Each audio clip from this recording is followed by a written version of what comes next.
part is announcements. It is very rare that a sitting member of the Fire Authority dies, and we are very sorry to have lost Linda. She was a long-term member of the authority, did a number of jobs, positions, and then went in as our vice chair. She came off the authority for a short period of time and came back on. I think it's fair to say, and I know because I used to go down to London with Linda all the time, that she loved the fire service and they loved her. She was passionate for the job that we're going to do here. She was passionate for her politics. She was passionate for her people in her area that she represented. She did some work on the housing association. She was a diligent, she was elected to do a job and she diligently went to the meetings that she had to go to. Rarely will we find a public servant like Linda again. So I'll ask colleagues, her funeral's coming up on the 24th, we'll manage attendance at that, but I'll ask colleagues to stand for a moment while we reflect on Linda, our lost colleague.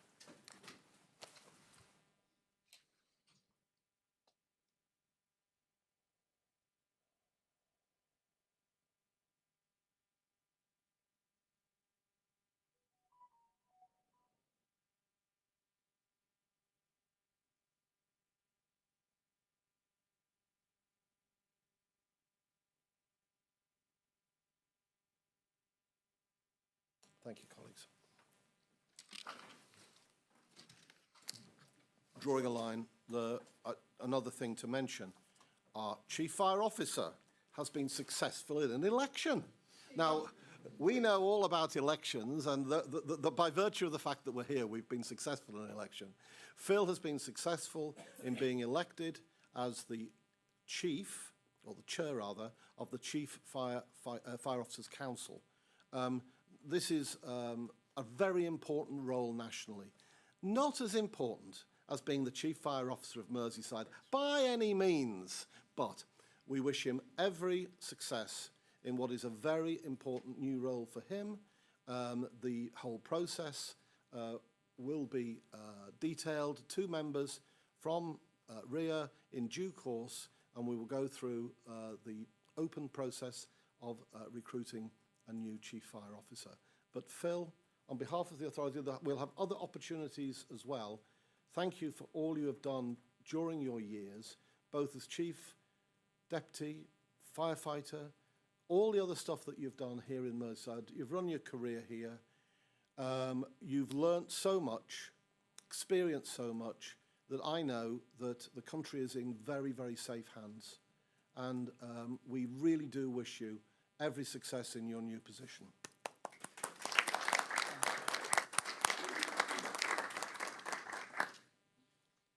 Okay. Yes, speech? Yeah. No. No, maybe not. Okay. Thank you very much. So, members, we'll move on to 3 declarations of interest. Are there anybody who wants to put forward a declaration of interest? We haven't received any, Chair. Okay, thank you. So then, presented to at 4 is the minutes of the previous meetings on pages 5 to 12. That was the 26th of June. Are there any changes of a factual nature? If not, can these be agreed? Agreed, thank you. Next, at item 5, is the 10-year performance plan, pages 13 to 18. And when I was going through this, sort of speaking to the wife and saying, well, look at this, look at that. You know, statistics over 10 years, not that many organisations can bring together an experience over a 10-year period and sort of allude to how things have changed and moved. And I think that's very strong for us. I've also said to members before, these are the reports, this is the information that we as members, we're not here all the time, the officers are, this is the information for us as members that we need to be able to show and demonstrate that we have the finger on the pulse, we know how the authority is performing, we can hold our officers to account for what we are achieving. So, Chief, you're going to go through this? I am, Chair, thank you. I'll just, before I do go into the report itself, then I'll just reiterate a couple of points you've just made there, which is the the importance of the data that we hold and use, and probably a recognition of Deb's team really around a business intelligence, because I think actually the reason why we are so good in certain areas, which I'll go on to detail in relation to the performance, is because of the information that's presented. It allows us to direct our resources into absolutely the right places to affect the change in our communities. So, I'm glad, Chair, you recognise the kind of quality of the report itself, but also the detail contained within, because there is not very many fire and rescue services in the country who can provide that level of detail over such an extensive period of time. And whether it be information about fire deaths and injuries, or it be around performance, I think it allows the authority to scrutinise the performance, but also be reassured, and hopefully I will do that as I talk through the report. So the purpose of the report is to present to members the attached reports that cover incident-related fires, false alarms and special service performance over the last 10 years. It's recommended that members note the contents and approve for publication on our website, but also I would suggest is kind of scrutinise and question myself and others in relation to the detail contained within. The purpose of the report is to present a high-level overview of the incidents attended by Merseyside Fire and Rescue Service over that extended period of the analysis, and it reflects 10 years and 5 years and 1 year if we haven't got the level of detail to cover the full 10-year period. But I also appreciate that it is quite detailed and on occasion quite complex really in regards to some of the technical detail that's contained within.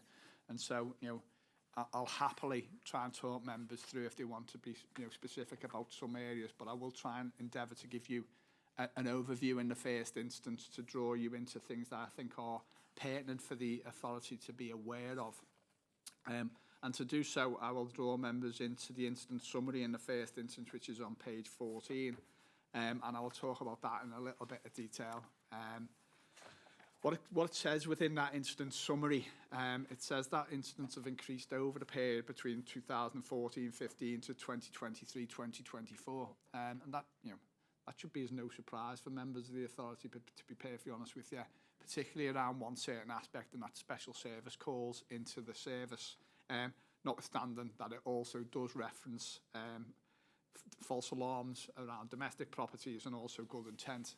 We have encouraged reporting of good intent calls. We've actually supported our collaborative endeavour around special service response, so it should be of no surprise that we've seen increases in those areas. And domestic property, you will recall, around false alarms, it's a policy decision of the authority that we would continue to go to those properties because of the vulnerability of the individuals who are living in their own homes when an alarm system actuates.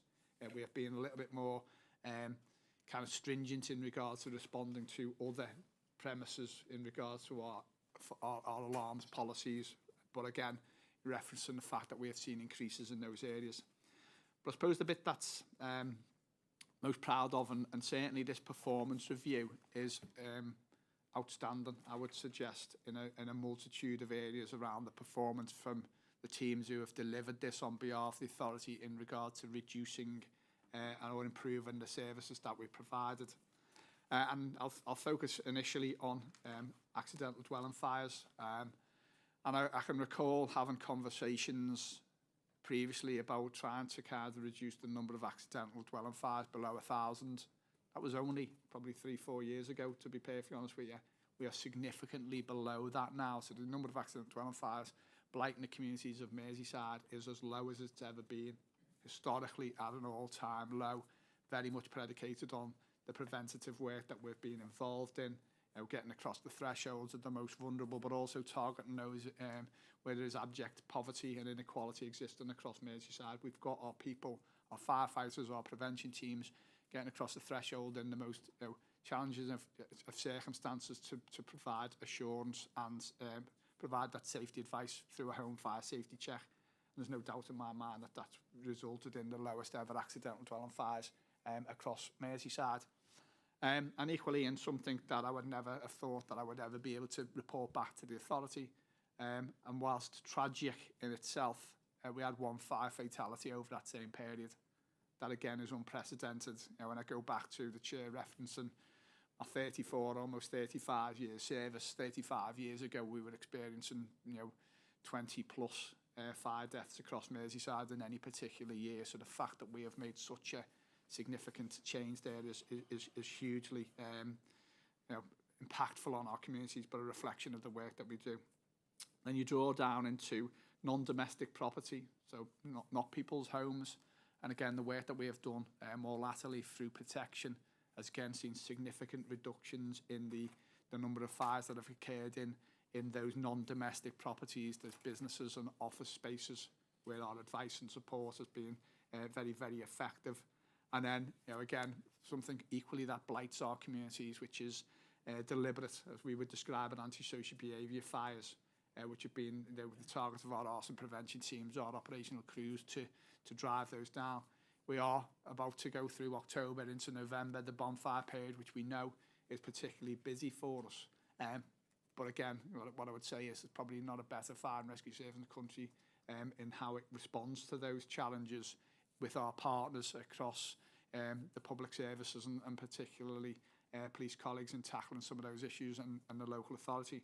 So we are doing and performing incredibly well in regards to preventing and reducing the impact that fires and other emergencies have on our communities, and that does extend to the work that we've done around road safety too. We've seen reductions there.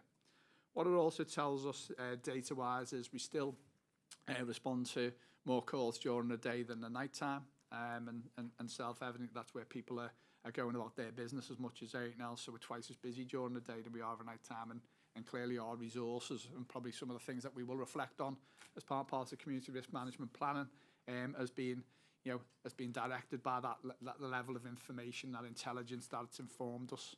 In regards to responding to incidents, we for the third consecutive year, our call handling, our fire control teams have reduced the time it takes to responding to call handle and to mobilise our resources. And actually, and again, it's probably within the report, and maybe I'll draw it out just for members' benefit really. Our response time has reduced over the course of certainly the last 12 months and previously based on a multitude of factors, but our response time is now across the board, and when I say across the board, I mean from the moment that the call the moment that the call is received, the moment that the call is handled, the moment that the crews are then alerted, and the time that it takes for the crews to then subsequently mobilise. Our response time is 7 minutes 26 seconds, which is 3 seconds quicker than it was previously. But to give you a comparator there, the average response time across the UK fire and rescue service is 9 minutes 15. So we've seen a 3 second reduction, not hugely significant you would think, but I'll come back to that in a second. Nationally, there's been a 23 seconds increase in response times. So again, we've kind of probably gone against what the average is for the UK fire and rescue service, and actually our response from alert to mobile is 4 minutes or so. So the speed of which we are able to respond, which should assure you that we've got our resources in absolutely the right place to be effective in addressing the kind of the concerns of people. And what I would also draw members' attention to, and it will come on in subsequent reports around the community risk management plan, which is the intent to make us quicker yet again. And again, I'll save that till we're discussing and dealing with that. Then what I would suggest then I do is I draw you to page 117, which again, just as a matter of interest, is benchmarking data. Clearly, Merseyside is identified in regards to comparing and contrasting with other fire and rescue services. The other fire and rescue services aren't referenced, so we haven't been specific about which fire and rescue service it relates to, but they're Metropolitan Fire and Rescue Service. They sit within the fire and rescue service family of the most closely aligned to the way that we operate. And again, and look, I'll say this, and you probably have to take my kind of indications around this. If I'd have brought this back 10 years ago, Merseyside probably would have been the worst performing in regards to the challenges it faced, the kind of number of incidents that it responded to. So when you are now drawn to look at the data and how we are benchmarked against other services, we are performing really, really exceptionally well, particularly around, as I say, our response to accidental dwelling fires, fire deaths, non-domestic property fires, malicious false alarms, and interestingly enough, members, and we've had a significant kind of conversations over the period around absence. And if you draw to absence and sickness absence at the bottom of the page 117 in particular, you'll see that Merseyside Fire and Rescue Service is the best performing fire and rescue service. So we have the best attendance from our teams and our staff who are aligned to our purpose. And that's probably, Chair, without going into the specific detail and forensically, I'll probably pause at that point to take any specific questions, other than to say we do recognise still that the number of incidents that we respond to are directly related to the heightened levels of deprivation in Merseyside too. So where we have more deprived wards, we have more incidents of accidental dwelling fires, but also antisocial behaviour small fires too. And we are allocating our resources to reflect that. Thank you, Chief, and thank you to all our officers for these fantastic statistics. It doesn't just happen by chance. It's really impressive. Councillor Kenny. Yeah, thanks, Chair. Well, I haven't had the opportunity yet to discuss this report with my wife, but I'm sure that she, like me, would welcome the report. But the only concern I have really is over the increase in domestic false alarms. But what I'm not clear about, are these domestic false alarms, are they deliberate or maybe accidental, or is it maybe a combination of both? Predominantly accidental, Councillor Kenny. And, I suppose in a normal person's home, like, the smoke alarm will go off when maybe they cook some toast. Like, because the vulnerability of an individual, if the smoke alarm goes off in a property that's got an alarm system which is linked into a call receiving centre, then we mobilise resources.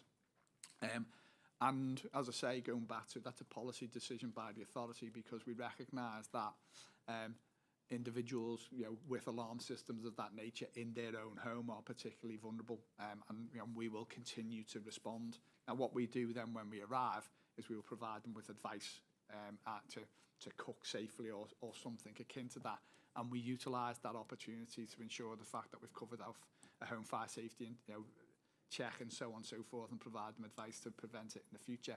But I wouldn't be at this moment in time recommending to the authority that they would change the policy of responding to vulnerable people's homes. We have changed the policy for business premises and offices, but that's I think we recognise that as subsequently different, and there are people who are responsible for those premises rather than the vulnerability of an individual. Yeah. Thanks, Chair. Thank you. This was a fascinating report. Very lengthy, but that glossary of terms was absolutely brilliant. So whoever put that together, thank you very much. It helped me greatly. I just wanted to come to page 25, which was on your accidental secondary fire and special service data, showing 194% increase and 115% increase. So obviously that glossary of terms helped me work out what that is, and there's a little bit more detail later in the report that outlines what those incidents are. But what are you doing in terms of prevention in this area, in both of these areas? Bring that figure. Can you just give me the examples that you've given me again? Yeah, Apologies, because it is quite detailed. Yeah. So it's on page 25, so it's the accidental secondary fire, which is a 10-year change of 194%, and then the special service, which is a 10-year change of 115% in the red. So what prevention are you doing in those areas to get those figures to start trending downwards again? Okay, so firstly, I suppose what we previously used to do is report kind of secondary fires in their totality, and so there's a bit of a reporting thing here, which we chose to separate out accidental secondary fires from deliberate secondary fires to better kind of inform the decisions that we make, because self-evidently, if someone's accidentally started a fire, it's quite difficult, apart from the fire safety advice that we would provide them to prevent them, whereas a lot of targeted work around antisocial but deliberate fire setting was really targeted into certain areas, property and so on and so forth, high levels of vigilance, so we could make a significantly different impact in one area than the other. One was around education and the other one was around active intervention in some way, shape or form, working with schools or whatever else. And so it was a separation out. So if, the best way to describe it, if we were to take the deliberate and the deliberate and the accidental secondary fires and combine them together, and then reflect back on where we've been historically, then you would have a better indication of the direction of travel around performance, which actually would suggest that we are coming down collectively. The cumulative total is downwards, but it's just how we've differentiated between the two. So it's a reporting process really rather than anything else.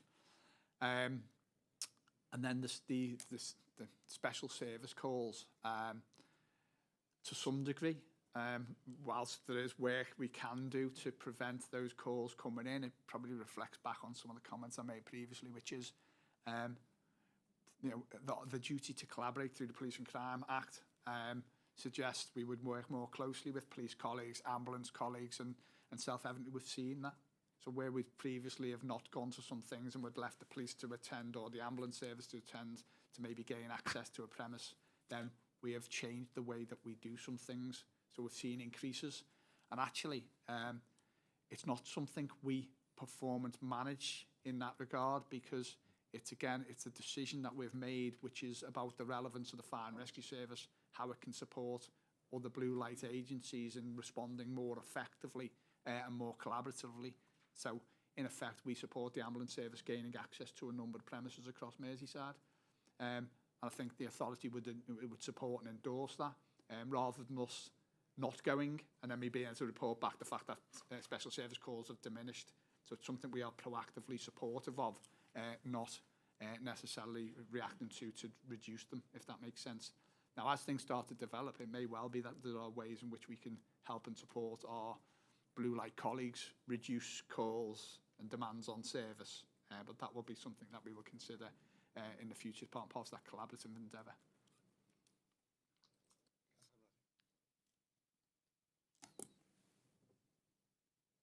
Am I on? Thanks.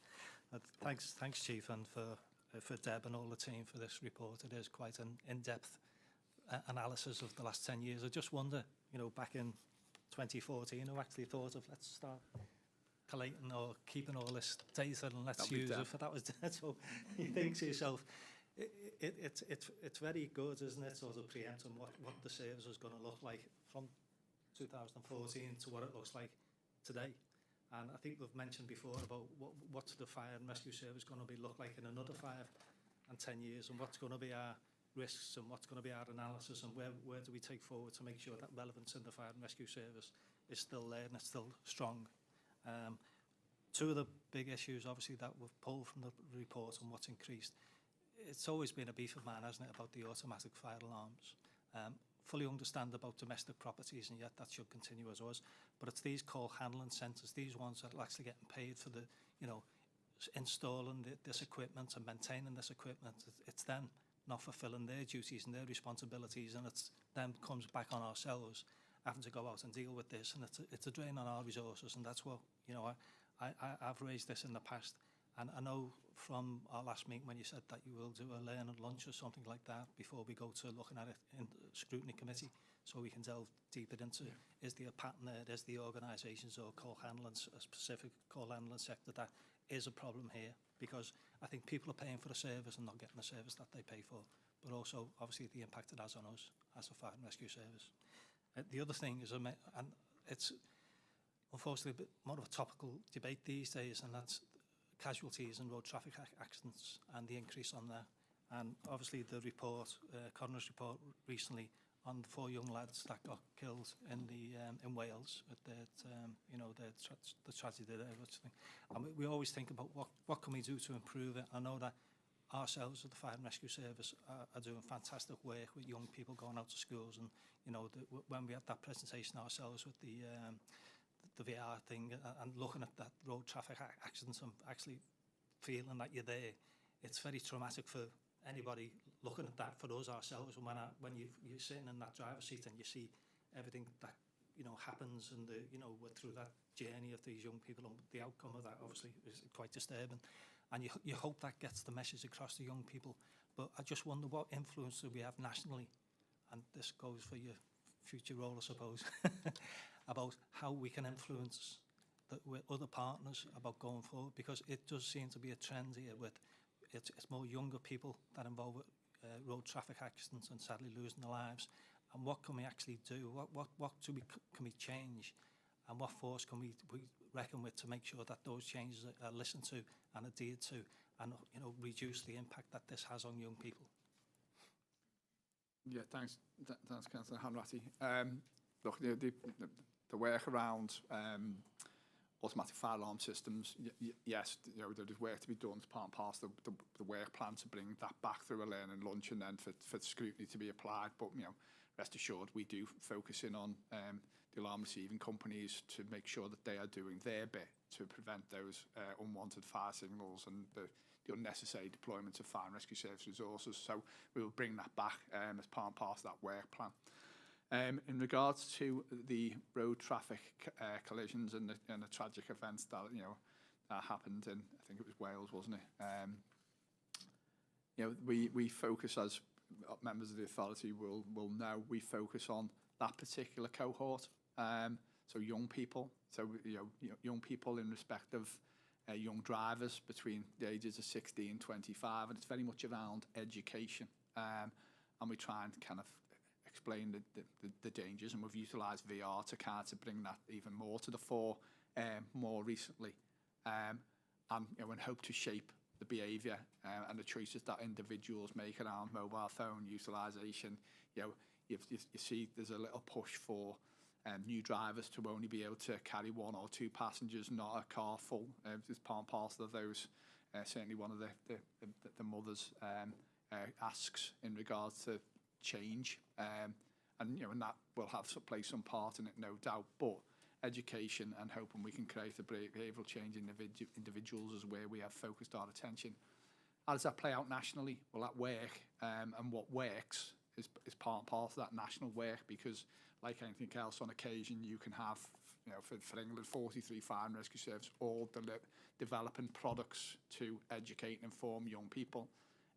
Well, actually, you only need one. And you need one that is really well researched, and researched on the basis of what's the most effective way of affecting behavioural change, and then everyone utilise that consistently across UK fire and rescue services, and that is something that I probably will pick up in my role in the future, but certainly is already part. There is an infrastructure, and that infrastructure seeks to affect change from a fire and rescue service point of view around a similar agenda nationally. Chair, looking at the 2 areas with significant increases, we've got hazardous materials and flooding, and we've had a lot of discussions about hazardous materials, and particularly the lithium battery fires and how we prepare for that. Does there need to be similar work for flooding, because this issue is only going to get worse, and do we need to increase our resilience for dealing with that? Yes and yes. I suppose when we will move on to consider the community risk management plan with the authority will focus in on, and flooding is referenced in there, and education of the public is referenced in there too. And again, referring back to the national picture, environmental change is a significant concern for the sector. So Nick, in his national role, really is having responsibility for national resilience. The 2 things that are probably not necessarily keeping him awake at night, but he's taken a lot of his attention, and Nick may well comment himself, is wildfire and flood. And they are environmental factors which are affecting the fire and rescue service particularly. And colleagues, Ian's here from the Fire BH Union, they are equally concerned about those environmental impacts on the sector and how we can better respond moving forward, and how, in the nicest possible way, we can assure ourselves that governments understand that risks are changing, and actually resourcing may need to reflect that too, and the capabilities of service needs to reflect that. And in regards to lithium batteries, very, very similar in respect of it being something which is emergent. That's why the importance of a community risk management plan. It looks at all foreseeable risk. If we'd have developed a community risk management plan 10 years ago, lithium batteries wouldn't have been in it, but needs to be in it now and is really quite significant. And it's not just lithium batteries on a bike, it's the whole principles in people's homes now, and also, you know, battery energy storage sites and so on and so forth. So we are incredibly vigilant. We know that it's an emergent risk, not only for communities, but firefighters and how they respond to it. And we are looking at the kind of tactics to be able to deal with that more effectively.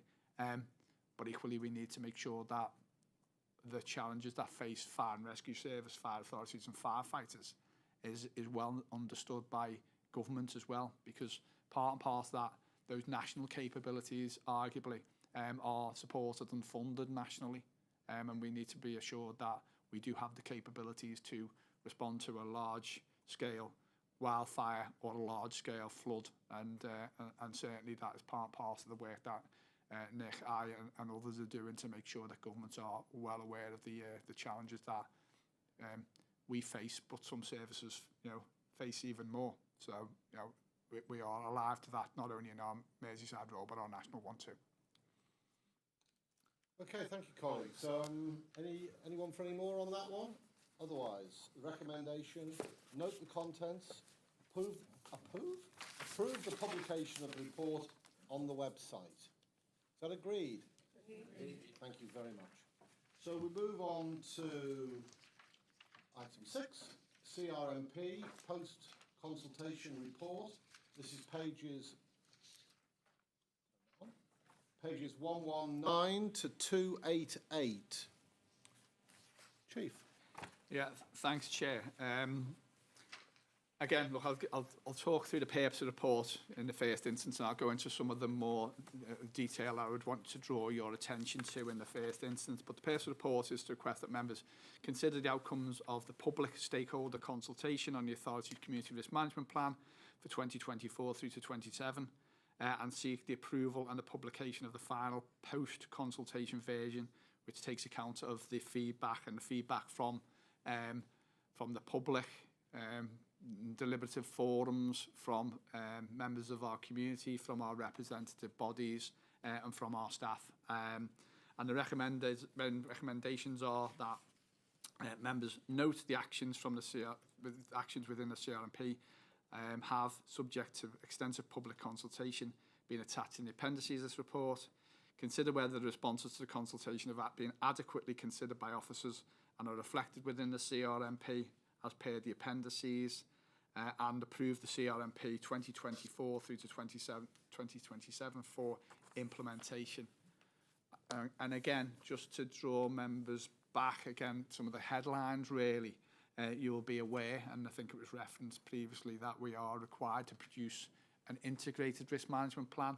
Actually, that's still the language that's utilised within the national framework, albeit the language has evolved, and on a refresh of the framework itself, it will move to a community risk management plan.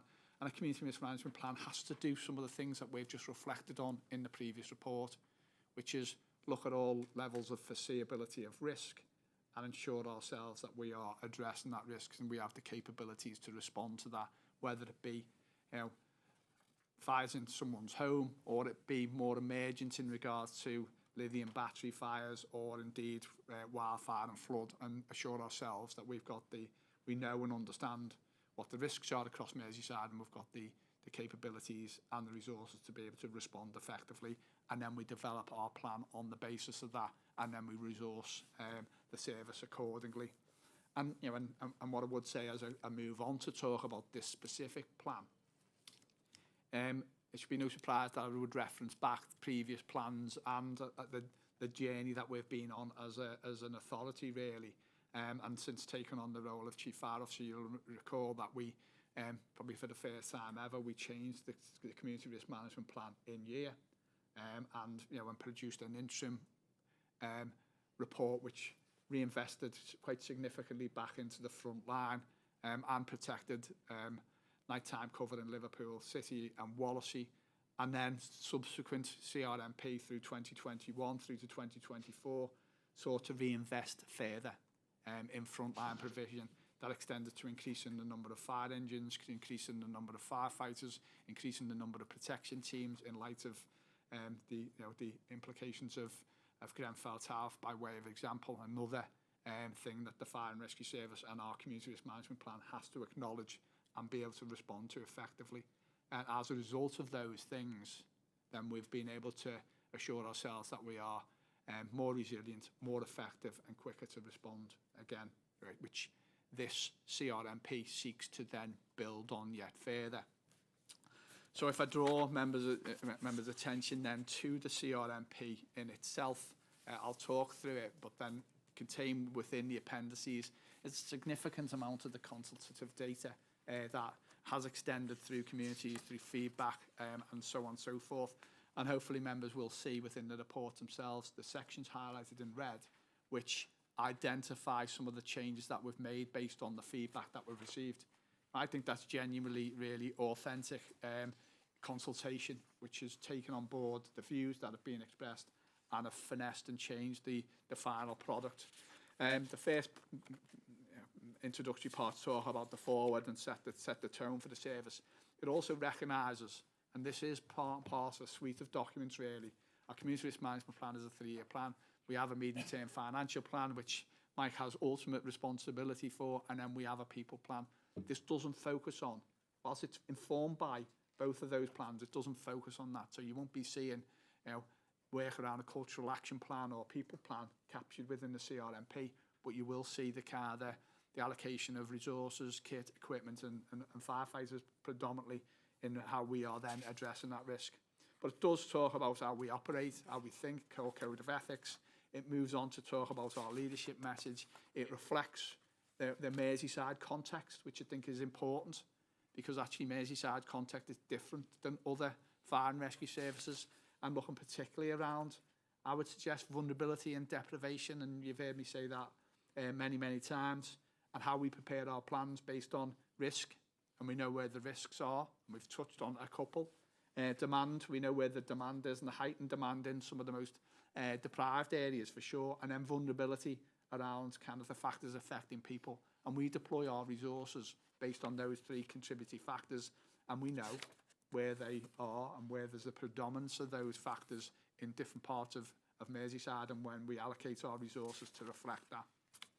It also, considers not only demand in regards to location, it considers demand in regards to time of day, and members will be more than aware we've got a multitude of duty systems which have been kind of created to reflect the demand placed on the services, so we have more resources available to us during the day than we do of a night time, because that's where there's twice as much demand. It then goes on to go into how we are performing, the disposition of our appliances to reflect the demand placed on us, where our stations are, where our prevention and protection teams are located.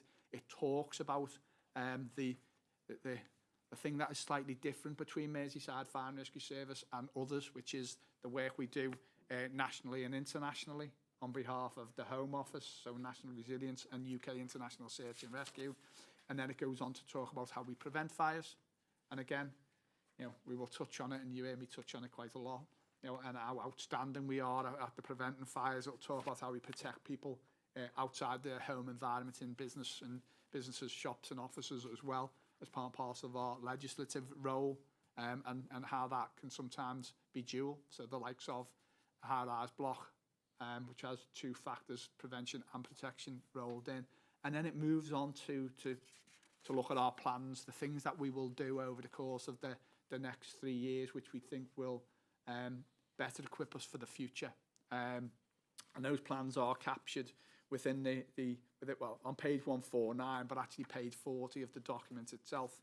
And you will see a number of areas highlighted in red, which have been finessed based on the feedback and the discussions that we've had with a multitude of partners, stakeholders, and certainly the representatives. It focuses in on many things, but let me just work my way through certain aspects of it. The move from 32 fire engines to 34 fire engines, which again reflects how we intend to respond to, with our resources to specialists, or to deploy specialist kind of capabilities, but also reflective of the known demands on the service. You've heard me talk many times about protecting 30 fire engines, 10 key stations covered, and a large-scale incident.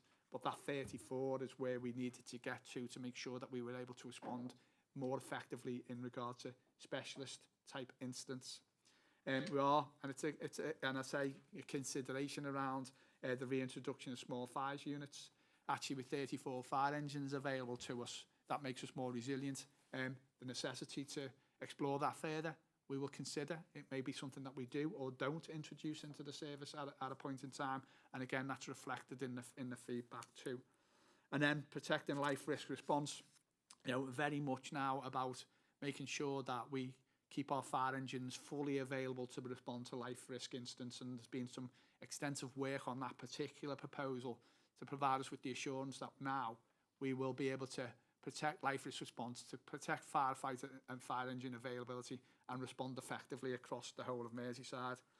Goes on to talk about enhanced water capability. We have seen, and again, that reflection of risk. We've seen a couple of incidents where there's been tragic loss of life in water-related incidents, and our intention is to respond to that, to enhance our capabilities to respond more effectively with different kit and equipment to be able to maybe secure a better outcome than the ones that we've seen in recent times, and we will do that. And then we move on to reference, funny enough, lithium batteries and that emerging fuel technologies, enhanced mobilisation, making us quicker to respond. Again, we have kind of gone against the trend, but the intention is to go further against that trend and get even quicker to respond, and utilising technology. And then we talk about utilising watch managers in a different way. But again, we have had some feedback from representative bodies, so both Fire Officers Association, Fire Brigades Union, around, is that the most effective way to discharge our responsibilities? Can we have a look at that? And we're more than happy to do that as part and parcel of working party moving forward. So we haven't necessarily, we're not convinced that is the way that we will go. But certainly over the course of the CRMP, we will explore that further. And if we are convinced, then we will move with it. If we're not, then we won't be implementing it into the service. And then there's another number of areas which around educating our communities around foreseeable risk. We've talked about wildfire and flood, making our communities more vigilant, more resilient themselves. Continues to support the ambulance service, referencing the special service calls, and a push to assist around cardiac response, targeting our prevention work to the most vulnerable. Very effective we are at doing that, but really evidencing the fact that the impact that we're having is significant. And then we talk about building safety regulation. The Grenfell Tower recommendations phase 2 is hugely significant for the fire and rescue service. We've responded to phase 1. There's a couple of recommendations that we are just now moving towards, but there's a number of recommendations that are applicable over phase 2, which we will respond to as part and parcel of that particular proposal. New Training Development Academy, which we will talk about, funny enough, in the next report or so, which is hugely significant for us. A massive investment, but which will have huge impact on not only our opportunity to train nationally and internationally, but also the safety of our crews, which is why we invested in the first instance. But we'll look to capitalise on its position and its standing. And we will be part of the refresh of the national resilience capabilities, and still supporting that achievement of net zero. So those are the proposals. And as I say, we've captured in red the changes that we've made based on the public consultation. The report itself goes on then to talk about, or the CRMP goes on to talk about equality, diversity, inclusion, and how we will discharge that, how we've consulted on it, and then some of the data that is contained within it, which has informed the decisions and the disposition of the resources that we've got available to us. Then from page 167 onwards, it's very much about the consultative process that we've been on, the information that we've considered, and also that extends to the equality, diversity and inclusion implications. So the impact of the plan, its introduction on people from protected groups across Merseyside and broadly, as you would imagine, when you are reinvesting back in, you are seeking to improve things. The the impacts on those individuals are nothing but positive. But we did have some exceptional feedback from some of our community groups around the way that we present information and so on and so forth, and we will continue to work with them throughout the course of the CRMP. And actually, we will continue to review and consult throughout the delivery of the CRMP, as was one of the actions which was recommended from His Majesty's Inspectorate more recently. So on that point, Chair, I'm happy to pause and take any questions around any of the specifics or the consultative process, or anything else for that matter. Okay, well, first of all, this is a mammoth document. It just didn't drop out of the sky.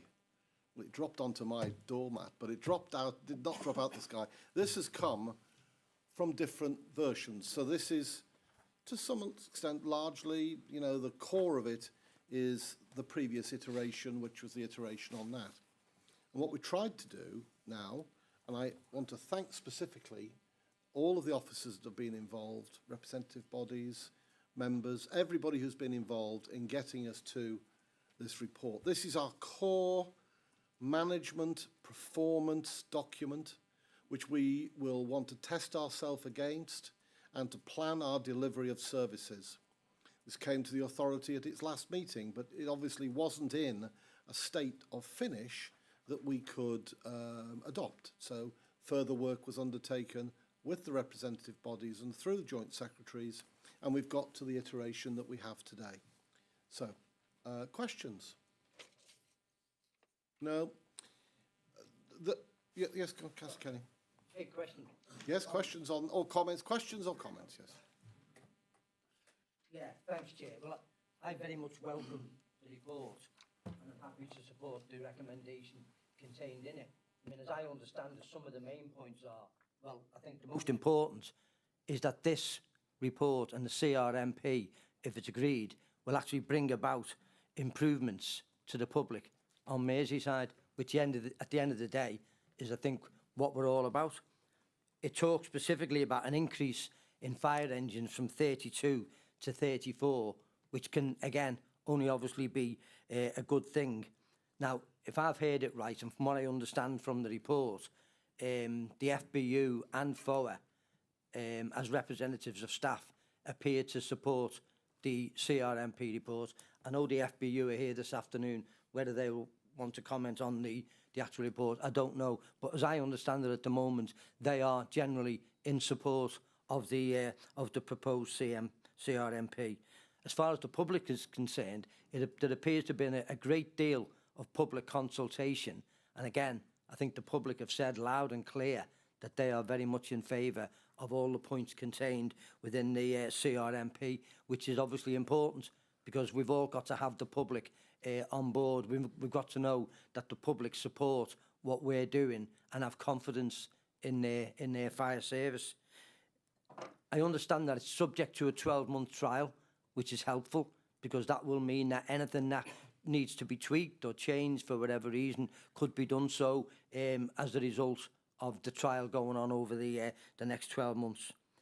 It talks specifically again about an improved response to life risk incidents, which again I think is crucial to the role of the Merseyside Fire and Rescue Service. So I just want to conclude, Chair, really by thanking everybody involved, all the officers, the trade unions, the public, anybody who's had any say whatsoever in getting us to where we are today with this CRMP before us. I'd like to thank everybody involved in getting us to where we are now, because I think at the end of the day, the public of Merseyside will be grateful for what's done and where we are today. And I know it's been said before, but I like to think that the Merseyside Fire and Rescue Service is the best in the country, and I think the public of Merseyside will find that again as we go forward once this has been agreed today. So, thank you, Chair. Thank you. Chair, if I just respond ever so quickly, and then colleagues may want to kind of add to that, but I kind of reflect back on the headlines, the move from 32 to 34 fire engines, that will be a significant improvement in regards to making us more resilient. We'll be more resilient, we'll be more effective, and we'll be quicker to respond. So as a member of the public, I think that would support all of those ambitions from the authority and the service, and I'm sure you know, all stakeholders would support and endorse that.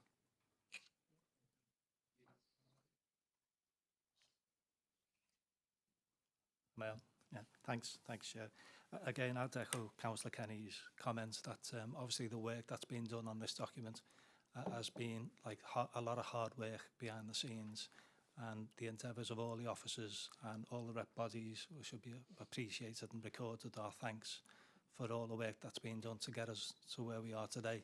Because in the previous report, and we look back and reflect on the 10 years, the last 10 years, it goes to show how much we've moved and transferred. And now I think, and you know, always say that we are the best fire and rescue service in the whole of the country, and we should be proud of that. And that's, you know, that's no sort of easy feat in a sense, because of everything that has to be put in, the time, the effort, the resources, that commitment, that work and that consultation, everything that's there, all the officers that work behind the scenes, like that Deb's report and everything.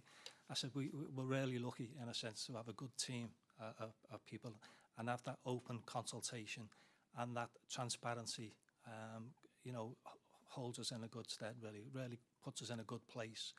And I think that the CRMP has really good positive initiatives going forward to improve the safety of our communities across the whole of Merseyside.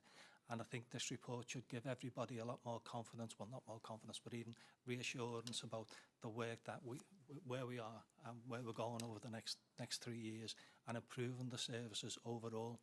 And even though they might understand the detail, I think they'll see, obviously, the headline recommendations within the report goes to show just how much we are going forward.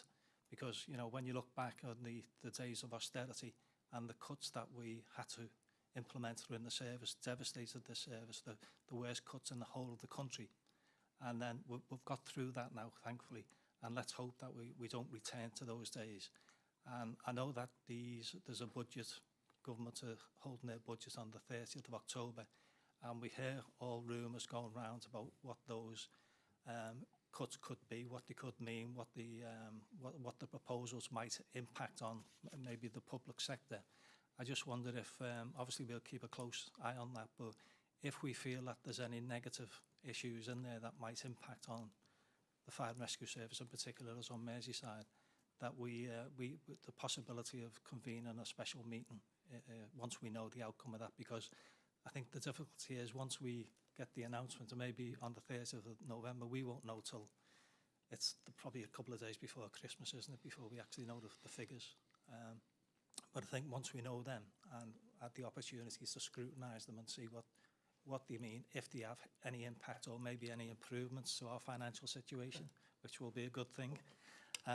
One of the things we should look at, I think, is the settlements, rather than it being a one-year settlement as it has been over the last 14 years, I think, whether it goes to more of a 3-year settlement, which will then put us in a better position financially where we can plan with more comfort, in a sense of knowing that finance is there, and allow us to go forward and stronger in our ability to deliver all the things that we want to, and more, hopefully. I just think that obviously some of the issues that the risks that we may, unforeseeable risks that we have, is that with the any common legislation that may impact on the fire and rescue service, that we have to respond to that, and again understand how that's going to impact on us, on the delivery of the service, or what it may impact on the CRMP as it goes forward over the next 3 years. Because I know the governments are looking at legislation over the, Richard, Andrew mentioned about the lithium batteries. I know there's draft legislation getting put in place at the moment, from what I understand. And again, it's how we influence that, because that has an impact on when our firefighters go out and respond to those incidents. But it's all that, it's on the vulnerability, it's on sheltered schemes on the back of Grenfell, and how we adapt to that as we go forward. So, we are in a good place, and but it's just, I think there's still some risks, isn't there, that we need to make sure that we're there. Yeah, thanks, Chair. If I may respond. Yeah, and the Chair will be well aware of the fact that, with developed and corresponded around the funding asks for the fire and rescue service in relation to our future ambitions and reflections of the risks and the foreseeability of risk that we face. And so those correspondence being directed back into government. That does extend to the kind of the CSR and the length. You know, we know that this year it will be 1 year. We are and have done for numerous times to lobby for an extended period than the 1 year. It is difficult to plan, but you know, it'll likely, based on what understanding we have now, to be 1 year and then potentially 2 after that. So we will see. That will allow us to be a little bit more effective in our financial planning and what we intend to do over the course of the CRMP. But what I would say is, and you know, and again, I mean wholeheartedly, when we look at the progress that we've made as a service, as the authority have supported the ambition of the service significantly. The Training Development Academy is an example of that. But equally, I go back to 2018-19, where the authority took £1 million just over and reinvested back into the front line. And to be perfectly honest with you, that bucked the trend then, and we haven't looked back ever since. And we continue to look to be progressive, positive, and improve the services we provide to the public of Merseyside rather than denude them.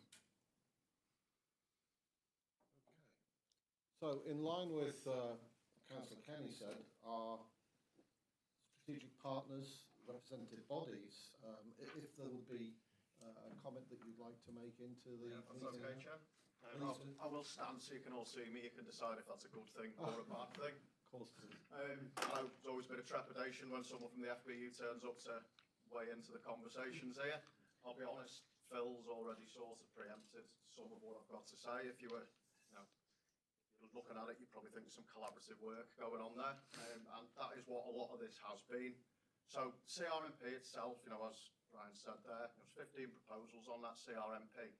The FBU broadly support 13 of those proposals. I'd suggest that in the time we've been doing IRMPs or CRMPs, that is probably the closest that we have got to consensus on one of these CRMPs or IRMPs. So 2 outstanding pieces on the part of the FBU, as Phil's already touched on. Reintroduction of small fires units. The FBU's main opposition to this is essentially we don't believe it's best value for the public of Merseyside, and we believe it potentially places firefighters at risk because they're unable to tackle escalating incidents with limited resources. Second piece is using watch managers differently.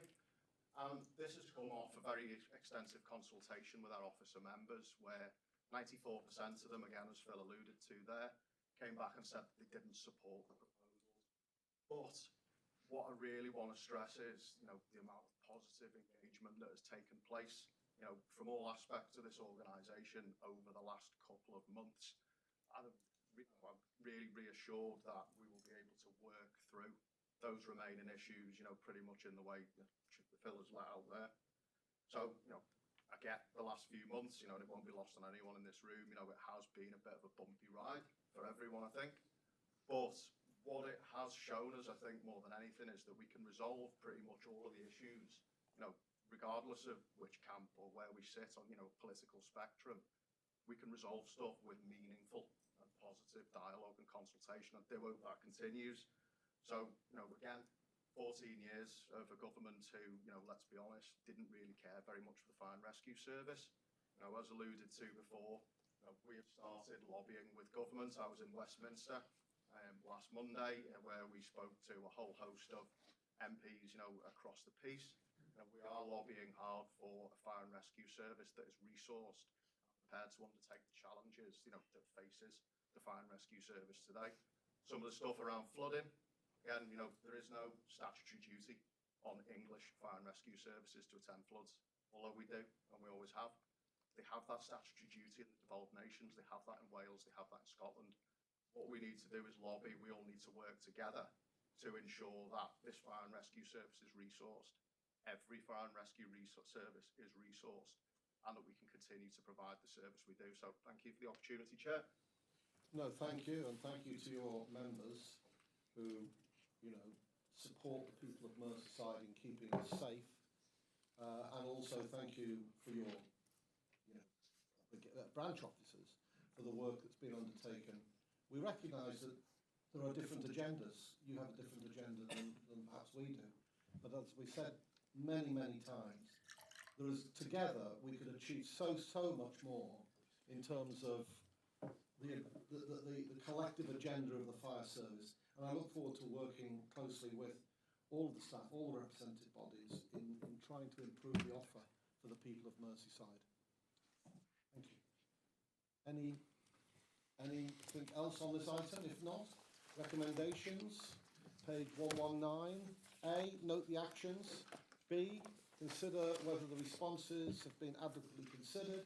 C, approve the CRMP 24 to 27 and its implementation will result in, then there's 1 to 6 and then D, but to add in also that there will be a 12-month review of some of the implications and that this will be monitored and the members will be involved in that monitoring.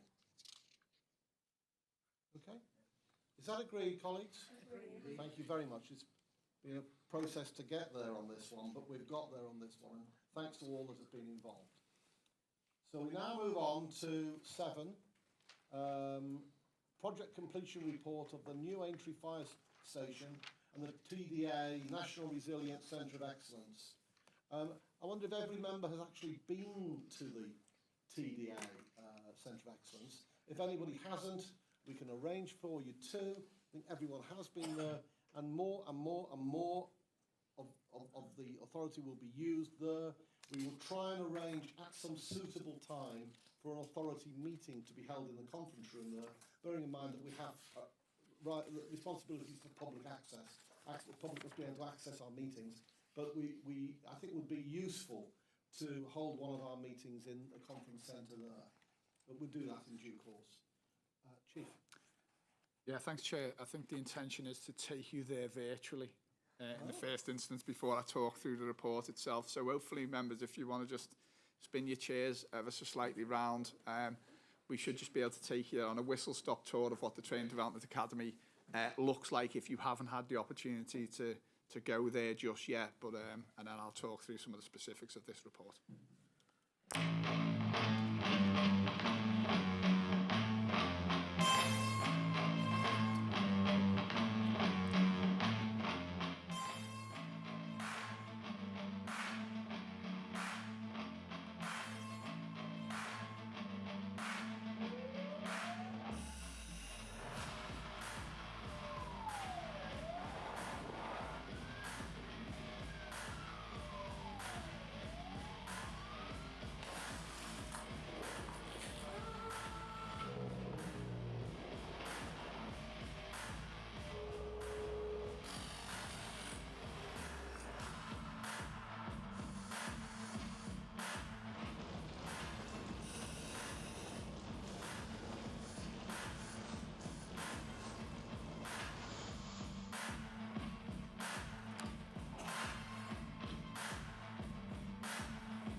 I'll wipe away the tears. Thanks, Chair. Members, that's what you spent £40 million on. I think it's more than that. In the nicest possible way. but an investment into the safety of firefighters across Merseyside and beyond, to be perfectly honest with you, and something which is the envy of fire and rescue services up and down the country. I can assure you of that. However, let me just return to the purpose of the report in the first instance. And the purpose of the report is to provide members with an overview of the recently completed a major capital project to construct a new multi-pump fire station, Training Development Academy and National Resilience Centre of Excellence at Long Lane, Aintree, and to request that members approve the recommendations below to allow the financial closure of the project with the main contractor, Waite Construction. And it's recommended that members note the contents of the report and approve the release of 275,000 from the Capital Investment Reserve to allow for the final closure of the project. And again, members, the reason why I showed you the little film clip was just to bring it to life, really. A project that's probably been 4 years in the making, from initially looking at how we can allocate resources, how we can put our fire engines in the right place, how we can improve response time, but also how we can improve the training facilities for our firefighters and ensure that we are training against all foreseeable risk and, you know, and reflective of the changing environment in which we operate. And, you know, when members will be recall, our previous site was well loved, Storrington Avenue, 5.2 acres, you know, very difficult to park, very compressed, and probably was no longer fit for purpose for the modern day fire and rescue service. And that was the catalyst for us to take a look at somewhere else. And as a result of that, we found a location which was equidistant between Aintree and Croxteth fire stations, and that was Long Lane and Aintree, and that was the real catalyst for then the development of the site. 12-acre site, incredible training facilities that we've got now. We still have, as members of the authority will know, we've still got about 2.5 acres at the back there for the College of Fire. I'm only joking. We haven't got the College of Fire coming to Merseyside just yet. However, you know, we have got some fallow land there, and that was intentionally to support the further development moving forward against risks yet to be foreseen, and ensure that we've got an ability to grow. But the site itself is exceptional, as is the time spent by the team in developing it, because what you'll see is buildings. What you don't see is the hard yards that have been invested in the site, around the thinking, around how it's kind of constructed, what it's constructed of, the disposition of the capabilities, and also the utilisation of the site against all foreseeable risks. So you'll have seen, very, very slightly maybe, a high-rise block in the centre of the training facilities, which reflects the challenges faced by firefighters across the UK. But particularly is built in the risk around cladding fires and so on and so forth. But each floor in that building reflects the challenges that are being faced by firefighters who have subsequently lost their lives in really challenging situations, you know, basement fires and the like. So if you are trying to develop something which tests firefighters in a safe environment against all foreseeable risk, that is it. But it does have the potential, and again, part of the CRMP is to explore the opportunity to utilise the site both nationally and internationally. And you will see already, and we haven't even gone out to suggest people can come to Merseyside and utilise it, but we are being inundated both nationally and internationally with people who want to come to Merseyside, train with, you know, exceptional firefighters, exceptional staff, but also on exceptional facilities. And we've got, funny enough, examples of that captured in paragraph 13 onwards in regards to the work that we are starting to embark on. And we've hosted, you know, a number of things, but we've got 3 firefighters from the Isle of Man, by way of example, you know, on our training courses at this moment in time. We also had the Cabinet Office and their leadership programme visit the site not too distantly ago, and we're absolutely blown away by the investment and the intellect that we've utilised to develop it, and the aspirations for the service. It does contain a National Resilience Centre of Excellence, and again, having just come back from a national conference which Dame Diana Johnson spoke at, the Fire Minister, you know, there was a couple of things that she highlighted, and she highlighted the National Resilience Centre of Excellence in Merseyside and how significant and important that will be for the Fire and Rescue Service moving forward. So again, a brave, bold decision by the authority, but one which I think will hold us in good stead long into the future and will protect our firefighters. The report itself then goes down on to detail the financial implications of that, and actually we are focused in on the 275,000, which is the close down of the project itself, but also in reflection of that, we've captured the sale of the old sites, so and reference that within the documentation, so it's captured in the financial section on page 37, and it's just to provide members with the assurance that actually we'd anticipated a sales forecast of 2.2 million. The actual reality of it was 3.75 million, which again will allow us to borrow less in relation to repayments in regards to the CARDA build itself. So financially positive, irrespective of the fact that we are asking members as part of the recommendation to approve the release of 275,000 to close down the project. But as I say, a real lasting legacy for Merseyside, and something I think will be accessed long into the future by other fire and rescue services and other organisations. So, Chair, I'm happy to take any questions on the details of the report. Fantastic. Any questions, contributions? No, thank you. We have to use that centre, and we will. Okay. So, recommendation, members A, note the contents. B, approved release of 275,000 of capital. Is that agreed? Agreed. Thank you very much. And again, thank you to all those that have been involved in developing this fantastic resource. Come to appendix item 8, Equality and Diversity and Inclusion, Annual Report 23-24. I think Councillor Grace has signed the foreword of this. Would you like to just introduce that bit? Yeah, certainly. I've said so many times as lead member for ED&I and the national framework, Merseyside Fire and Rescue, to me always seems streets ahead. I know Brian was with me at one of the LGA where some fire services still haven't got premises where women could be happily allowed on. And I feel that this whole report, in common with the CRMP, is just, it doesn't show the amount of work that goes on. I think the proactivity, the fact that senior managers are involved at every level is absolutely crucial.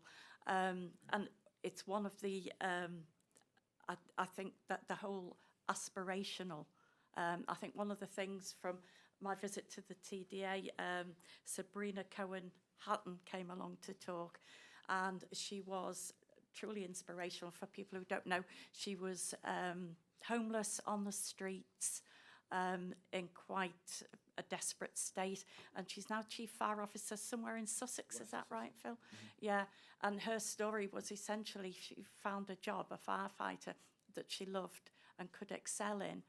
And I feel certainly Merseyside Fire and Rescue, it's lack of complacency in ED&I, its ability to face challenges just makes it open for people who want to excel. So really, I just wanted to say I'm really proud to attend these meetings. Thank you. Chief, just talk into it, yeah.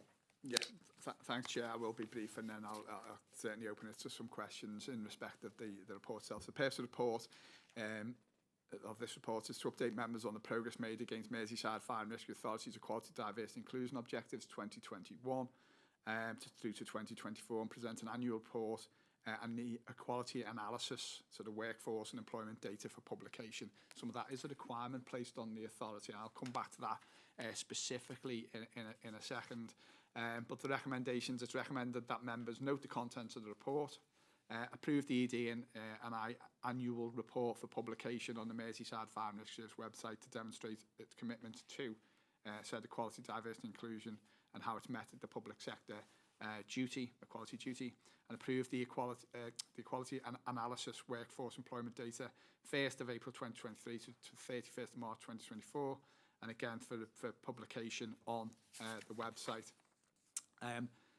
And so it is in two parts, really, this particular report. It's the annual report, which kind of captures the strategic ambitions for the service around meeting its equality duty and captures the equality objectives contained within. And then it gives you examples of how the service has discharged those responsibilities from a functional perspective. So each one of the functions of how we've sought to do that and how we've brought it to life in regards to some of the examples of the work that we've undertaken. And I don't intend to go through that in lots of forensic detail, really, other than to reference the fact that the equality objectives are directed through each one of the directors within the service, the area managers, and through their functional plans. So it's embedded as part of the work that we do.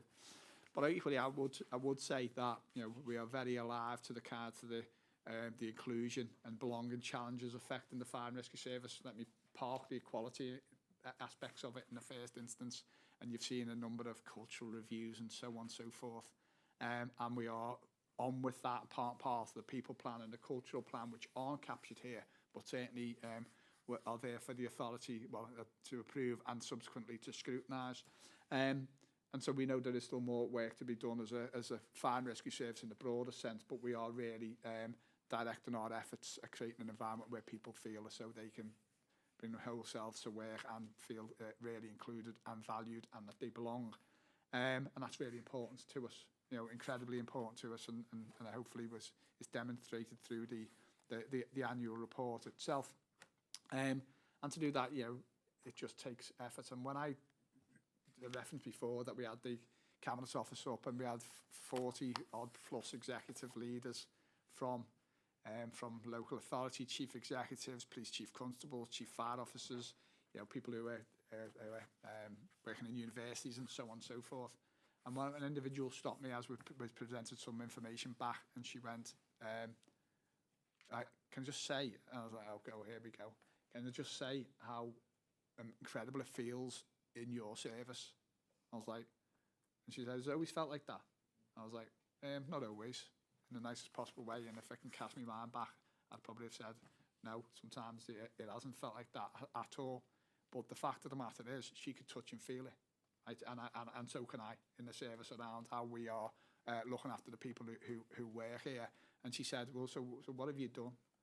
I was like, I can't even put my finger on some of the things that we have done over the course of the last number of years to try and create an environment where people feel included and that they belong.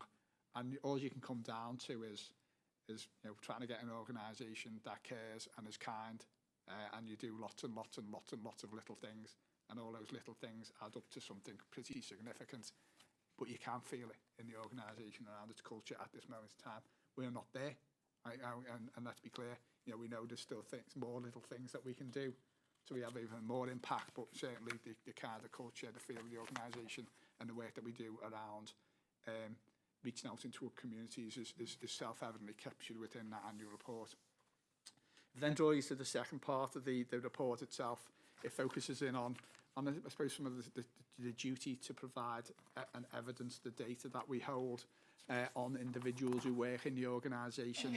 And so I will move members to page 352, which is the executive summary. And I'll probably just leave it at the executive summary and happily take questions around some specifics. But in relation to the total workforce, in 2023-24, the data shows that we now have 81 female firefighters, which represent 13.2% of our total firefighters. That's not an insignificant number of people. You know, in the nicest possible way, we're not where we want to be yet, but the fact of the matter is we have seen further improvement, and that's against the national average of 8.73%. So, arguably almost double the national average. 22 of those women are in roles of crew and watch manager, and are moving through into station and group roles. And that was always one of the challenges for us, really, is to make that progression pathway something which was easily accessible. But like anything else, if you get the right numbers in at the start of your career in an organisation, self-evidently this stuff will be a self-fulfilling prophecy, and we've got some excellent people moving through the organisation. Other things which I draw, members' attention to is the number of staff who've disclosed their sexual orientation. It's increased from 46 to 55. And again, it's probably a reflection of the service I joined 34 years ago. But I'm not sure I would have been able to identify anyone who'd kind of shared their sexual orientation at that particular point in time. And so again, evidences the fact that we are improving, getting better, and people feel as though they can express their sexual orientation and that they would be not judged for that, as they may have done previously. We are moving on. And then our ethnic, the ethnic minority staff that we've got on the service has increased from 43 to 66 between 2021 and 2023, which is not an insignificant number over that shorter period of time. So again, real positive around improving the diversity of the service, reflective of the communities that we serve, and we have acknowledged long time ago now that actually the more diverse we are, the better we are at meeting the needs of the communities of Merseyside, and self-evidently there's examples of that. And then we look at some of the things that we are required to and have intentionally reported on in respect of gender and ethnicity pay gap. Ethnicity pay gap we've been reporting back on for the last 4 or 5 years, really. It's now something that organisations will have to, but we've always been a little bit ahead of that.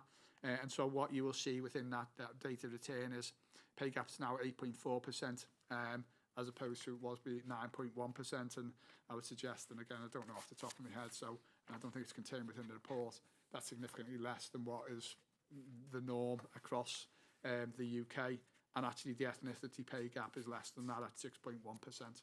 Again, so I would suggest good and solid direction of travel, really, in respect to the information that and what it tells us.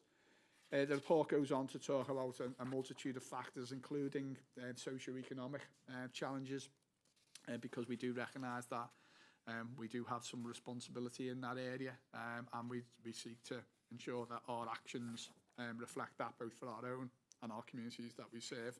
And there is breakdowns of individual staff based on, as I say, ethnicity, gender, all protected characteristics, disability, sexual orientation, and so on, which I'm happy to discuss in any detail.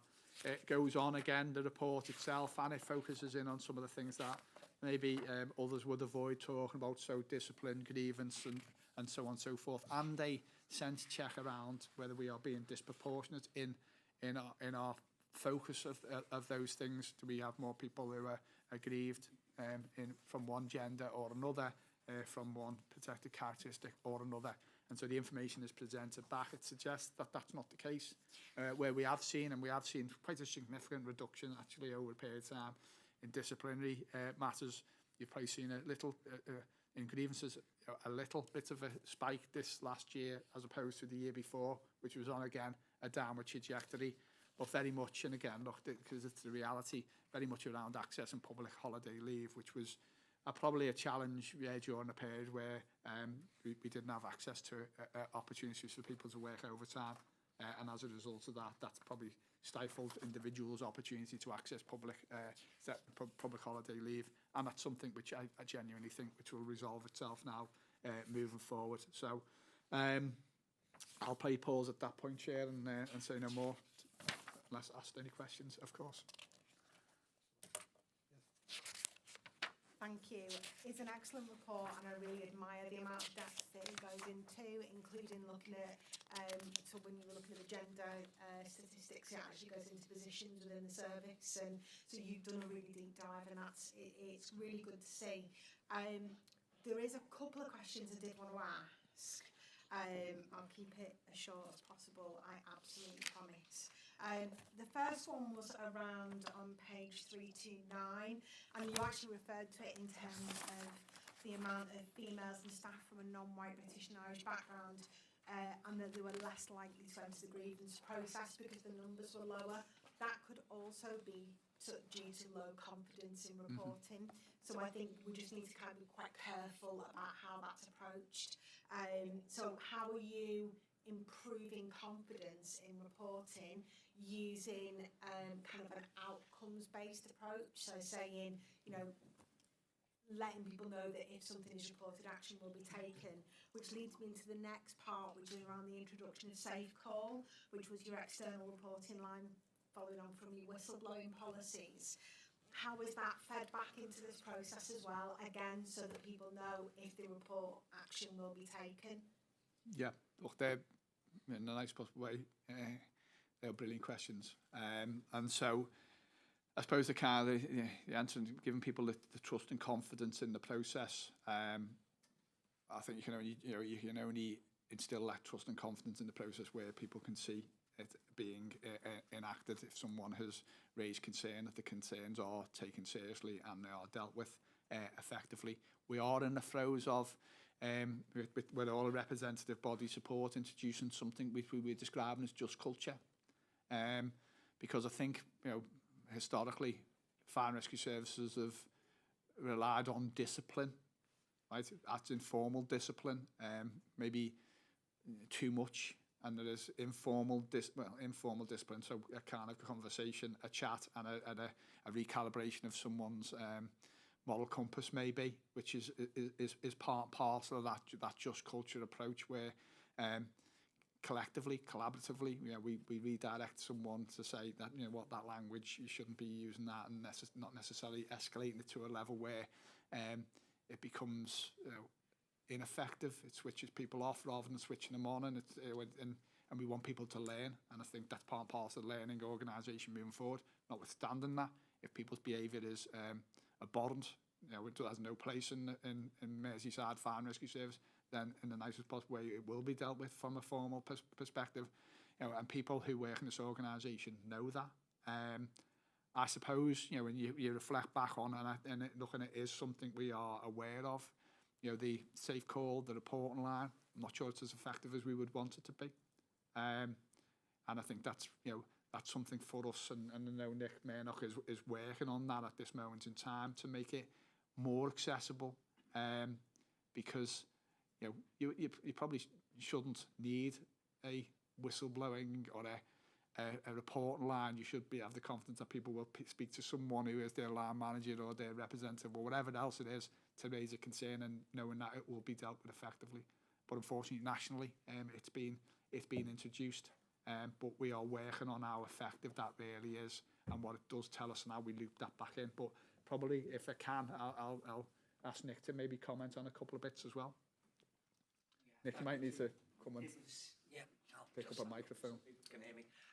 Just to elaborate on what Phil's saying, and you're right, a very, very good question, and it's a national issue, is that following sort of HMI's desire for this independent reporting line, nationally it is in the buffers. It has, and in a number of organisations, and not just fire and rescue, it's happened similarly in the police. It's potentially seen as something that you sort of telling tales on, and such. Its utilisation has been minimal.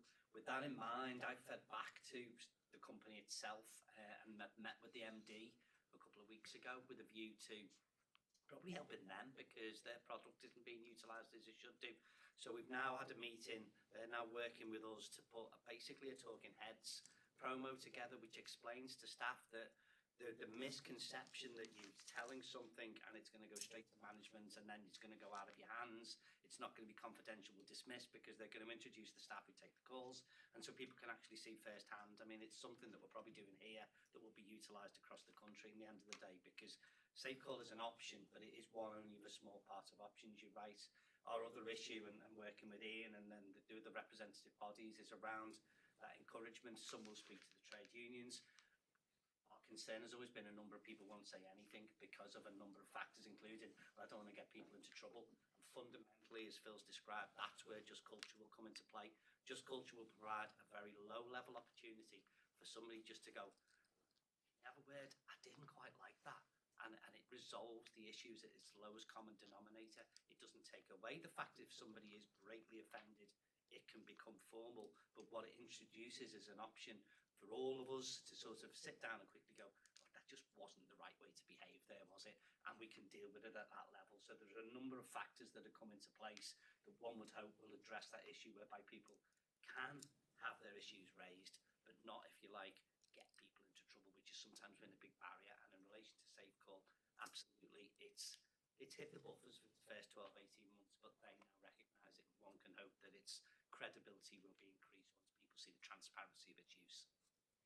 Thanks, Nick. And look, the only other thing I'd say is, and I won't put Ian on the spot, but the rep bodies are really kind of supportive and encouraging of the fact that we don't want anyone in the service not to feel as though they can raise a concern. And as I say, you know, then it's about being balanced in regards to how we respond to that concern. If it's something heinous, then of course we will deal with it. If it's something which can be, an individual can be spoken to and educated around impact of their behaviour on others, then, you know, self-evidently, that's the right direction for this organisation, I think, rather than just defaulting to a disciplinary process that actually would be better served just being a conversation.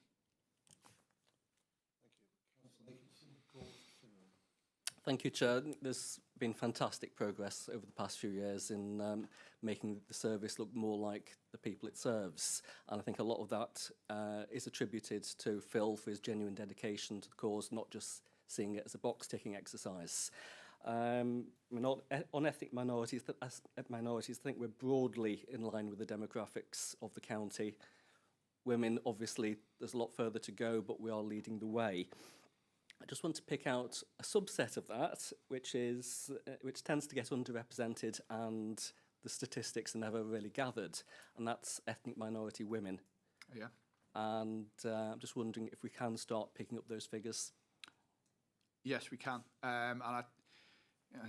Intersectionality, you know, that kind of overlay of protected characteristics. I think that's a really good observation and something that I think we should play back in, because we don't have a great deal of ethnic minority women in the service. We have some, be assured by that, but we don't have, in my view, enough to be representative of our communities and be effective in delivering services to our communities on that basis. And look, Nick's team around positive action are alive to some of that stuff. We have, we know that we need to focus in on those particular areas to, encourage application at the first instance, and also recognise or try and kind of assure people that this is a job for someone who is from an ethnic background, female, to be able to come and work in an organisation which is absolutely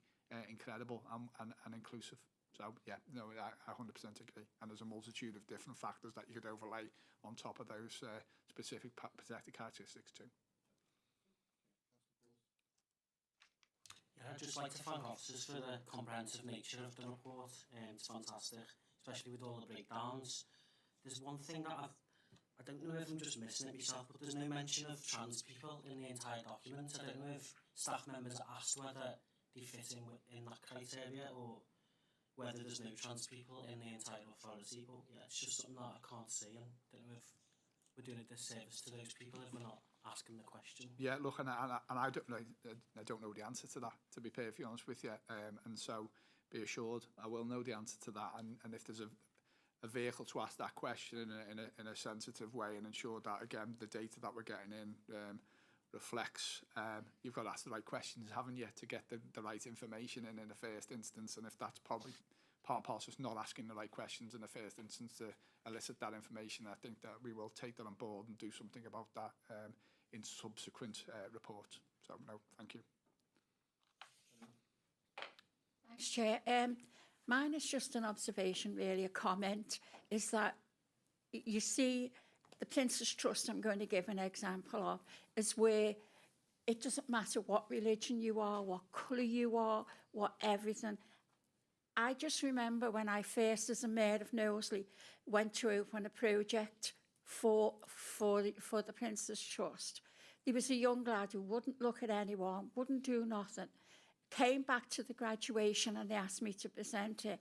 And then I saw this lad with an evening gown on, with earrings, makeup and everything. And this lad had only been in this project 12 weeks, who couldn't even look at anybody in the eye. But now we're standing there and giving a speech without a stutter or anything. And it's amazing. And I think that comes to where you were saying before, everybody here is not, doesn't matter what you are, long as you can work, do your job and do what you're going to do, support you and everything. So I think, as you say, the ethnic minority was the same. One of them said, I spoke to one of them another time, and they said they didn't think that the fire service would let them be because of being Hindu. And I said, well, what difference does it make? He said, well, people skit at you and do it. And this is one of the young lads that are coming up. But look, I don't know who it was, one of the officers was there. I'm going back a few years ago. And it was amazing how we approached that lad and spoke to him and gave him so much confidence. But I just had to bring that up now because I feel very proud of what that's done to show that, you know, it doesn't matter who you are, what you are, you know, there's always a place for you in Merseyside Fire Service. Yeah, 100%. Any more for any more? If not, on item 8, recommendations are note the contents, approve the ED and I annual report for publication. C, approve the equality analysis, workforce and employment data, etc. Is that agreed, colleagues? Agreed. Thank you. So before we move into the next item, it's just to mention that this is a closed item and exempt under the Act. Members could just give us a moment to confirm that we stopped streaming as well. Take the tablets.